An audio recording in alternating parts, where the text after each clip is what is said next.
when one of these accidents happens, like the Fukushima accident, of course there's substantial misunderstanding of what can and can't happen. This is not a nuclear explosion.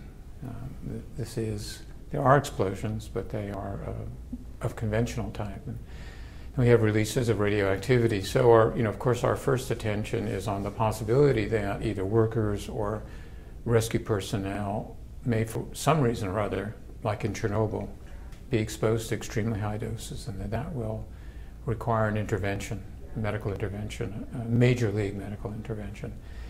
But that usually doesn't happen, or if it happens to very few persons. And fortunately at Fukushima, it really hasn't happened to anyone. So what are the risks to the workers who are at the plant, who were the first responders, who, fortunately, we have considerable data on what their exposure was. Not perfect, but considerable data on them and on what are now about 20,000 people that are working at the plant to mitigate the accident.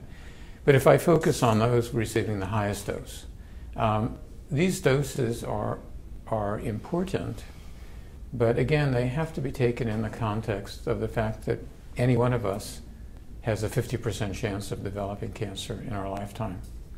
So how much do these doses add to that risk? Well, they do add something. I mean, we don't want to expose people to any dose of radiation that is not in their benefit. There isn't some reason for it.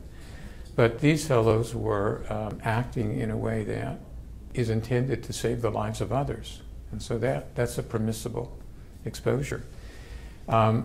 Does it increase their risk of cancer more than smoking a pack of cigarettes a day? No. I mean, smoking a pack of cigarettes a day for your lifetime is going to be much, much of a greater risk to your health, to your likelihood of getting cancer, than even the highest doses of radiation that were received by the Fukushima workers.